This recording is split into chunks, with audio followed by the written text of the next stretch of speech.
बिस्मिल्लाहिर्रहमानिर्रहीम।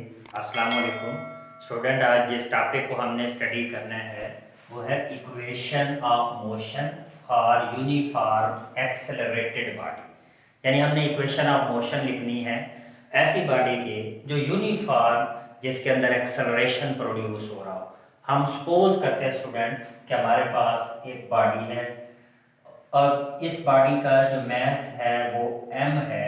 अब इस बॉडी के ऊपर हम फोर्स अप्लाई करते हैं। सपोज कि उस बॉडी के ऊपर जो मैंने फोर्स अप्लाई की वो F है। बॉडी जो है क्या कर रही है, मूव करते हुए जा रही है। जब बॉडी मूव करती है तो बॉडी की जो इनिशियल वेलोसिटी है वो vi है। बॉडी क्या कवर करती है, डिस्टेंस कवर करती है, जिसको मैंने s से रिप्रेजेंट कर दिया। बॉडी के अंदर एक्सेलरेशन जो प्रोड्यूस होगा तो वो एक्सेलरेशन a है। बॉडी अपनी फाइनल पोजीशन पे पहुंच जाती है तो फाइनल पोजीशन पे इसकी जो वेलोसिटी है वो vf है।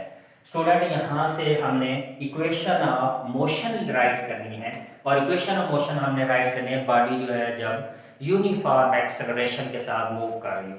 तो यहाँ पे हमने सपोज स्टूडेंट ये हमने सपोज किया है कि जो बॉडी है वो स्ट्रेट लाइन में मूव करती हुई जा रही है। अब जब स्ट्रेट पाथ में मूव करती हुई जा रही है स्ट्रेट लाइन में तो बॉडी की जो डायरेक्शन है वो चेंज नहीं होगी। तो यहाँ से हम इक्वेशन ऑफ मोशन स्टूडेंट कुछ इस तरह से लिखेंगे। फर्स्ट इक्वेशन ऑफ मोशन जो है वो ये होगी V F is equal to we I plus A T. Student यहाँ पे वी एफ फाइनल वेलोसिटी है, वी आई इनिशियल वेलोसिटी है, ए एक्सेलरेशन है और टी उसका टाइम है। अब सेकंड इक्वेशन ऑफ मोशन को हम लिखेंगे s is equal to we I T plus 1/2 a t square. Student यहाँ पे s डिस्टेंस को रिप्रेजेंट कर रहा है, वी आई इनिशियल वेलोसिटी को, t टाइम को रिप्रेजेंट कर रहा है। और थर्ड इक्वेशन ऑफ मोशन को स्टूडेंट हम लिखेंगे 2as is equal to V F square minus we I square. V F final velocity, v I initial velocity है।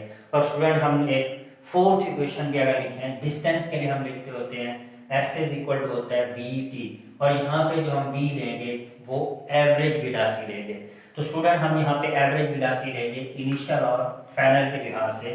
तो एवरेज वेलोसिटी फिर हमारे पास आ जाएगी initial velocity plus final velocity divided by 2।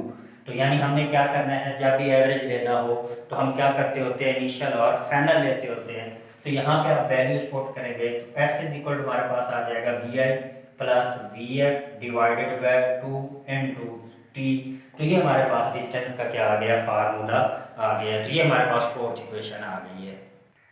Student अब हमने ये स्टडी करना है कि ये जो इक्वेशन है प्रॉब्लम को सॉल्व करने के लिए कैसे अप्लाई होती हैं, how these equation are apply to solve the problem. अब प्रॉब्लम को सॉल्व करने के लिए इन इक्वेशन ऑफ मोशन को हम किस तरह यूज करेंगे। स्टूडेंट ये बात याद रखें कि यहाँ पे ये जो हमने इक्वेशन ऑफ मोशन लिखी हैं फर्स्ट, सेकंड और थर्ड, ये उस बॉडी के लिए लिखी हैं जो लीनियरली मूव कर रही है, यानी जो स्ट्रेट पाथ के अंदर मूव कर रही है।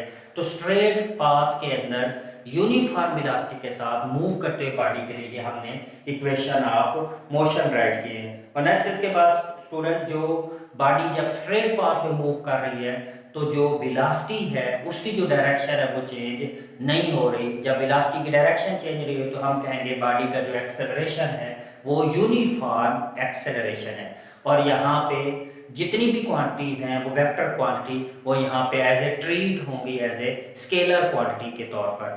अब स्टूडेंट हम देख लेते हैं अगर बॉडी जो है फ्री फॉल मूव कर रही हो, जब बॉडी फ्री फॉल मूव कर रही हो तो बॉडी की सारी जो मोशन होती है वो ड्यू टू ग्रेविटी की वजह से होती है। तो फ्री फॉल बॉडी के लिए हम फिर इक्वेशन ऑफ मोशन कुछ इस तरह से लिखेंगे, in free falling moving of the bodies. जब बॉडी कोई फ्री फॉल कर रही हो तो बॉडी जो है वो किस वजह से मूव करेगी, due to the action of gravity. तो स्टूडेंट जो एक्सेलरेशन है वो अब ए की बजाय रिप्लेस हो जाएगा जी से। तो हमारी जो इक्वेशन ऑफ मोशन है स्टूडेंट वो हम अब कुछ इस तरह से लिखेंगे। फर्स्ट इक्वेशन को लिखेंगे v F is equal to we I plus g t. अब स्टूडेंट बॉडी जो है फ्री फॉल मूव कर रही है और डाउनवर्ड मूव कर रही है, अब जब बॉडी फ्री फॉल मूव कर रही है और डाउनवर्ड मूव कर रही है तो एक्सेलरेशन ए जो है उसको हम रिप्लेस कर देंगे जी के साथ। तो second equation of motion student हो जाएगी S is equal to we I T plus 1/2 G T square. और सिमिलरली जो थर्ड इक्वेशन ऑफ मोशन है वो हम लिखेंगे 2GS is equal to V F square minus we I square. तो ये इक्वेशन ऑफ मोशन है जब बॉडी क्या कर रही हो, फ्री फॉल मूव कर रही हो। अब अगर हम इसके बाद अगर इक्वेशन ऑफ मोशन लिखें जब बॉडी अपवर्ड मूव कर रही हो तो वो किस तरह राइट करेंगे।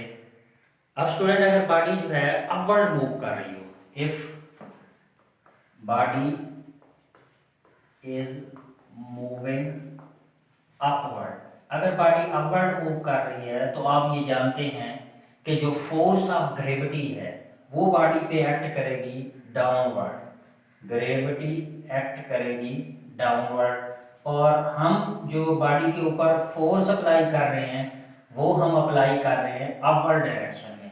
तो अब क्या हो जाएगा कि फोर्स ऑफ ग्रेविटी और जो हम फोर्स अप्लाई कर रहे हैं वो एक दूसरे के अपोजिट डायरेक्शन में है। तो जो एक्सेलरेशन है उसको हम ए की बजाय किससे रिप्लेस कर देंगे, माइनस जी के साथ। तो स्टूडेंट फिर ये फर्स्ट इक्वेशन ऑफ मोशन अगर हम लिखना चाहें फॉर अपवर्ड मोशन के लिए, जब बॉडी अपवर्ड मूव कर रही हो तो हम लिखेंगे v F is equal to we i minus g t. इस तरह सेकंड इक्वेशन को स्टूडेंट हम लिखेंगे, second equation s is equal to we I t minus 1/2 G T square. और थर्ड इक्वेशन स्टूडेंट हम लिखेंगे minus 2GS is equal to V F square minus we I square. तो हम यहाँ पे हमने ए को किससे स्टूडेंट रिप्लेस कर दिया है, माइनस जी के साथ रिप्लेस कर दिया है। अब स्टूडेंट अगर बॉडी फ्री फॉल मूव कर रही होती है तो उस वक्त हम एयर रेजिस्टेंस को क्या कर देते होते हैं, इग्नोर कर देते हैं। और बॉडी जब डाउनवर्ड मूव कर रही होती है, फ्री फॉल मूव कर रही होती है, यानी ये अपवर्ड था, अगर body free fall downward move कर रही हो तो बॉडी के अंदर जो एक्सेलरेशन प्रोड्यूस होता है वो सारे का सारा एक्सेलरेशन ग्रेविटी की वजह से प्रोड्यूस होता है। अब स्टूडेंट ग्रेविटी की जो मिनिमम वैल्यू है वो मैक्सिमम पॉइंट पे होती है और फिर जो मिनिमम वैल्यू है वो डेप्थ के अंदर होती है, यानी ग्रेविटी की मिनिमम वैल्यू है मैक्सिमम हाइट पे, क्योंकि जैसे जैसे बॉडी अपवर्ड मूव करती जाएगी ग्रेविटी की वैल्यू कम होती जाएगी, और जब डेप्थ के अंदर लेके जाएंगे तब भी ग्रेविटी की वैल्यू क्या होती जाएगी, कम होती जाएगी। तो ग्रेविटी की जो मैक्सिमम वैल्यू है वो कहाँ पे होती है, पोल के ऊपर होती है, यानी अर्थ की सरफेस के अगर हम देखें तो अर्थ सरफेस पे ग्रेविटी की वैल्यू जो मैक्सिमम है वो पोल पे है। तो ये स्टूडेंट एमसीक्यूज के लिए इंपॉर्टेंट पॉइंट है कि जो G what is the value of G is maximum on the earth surface, the value of G is maximum at the pole surface of the earth. तो यहाँ पे जी की वैल्यू क्या होगी, मैक्सिमम होगी। तो ये स्टूडेंट इक्वेशन ऑफ मोशन थी। अगर आपको कोई प्रॉब्लम आ रहा है तो आप कमेंट बॉक्स में कमेंट कर सकते हैं। अल्लाह हाफिज़।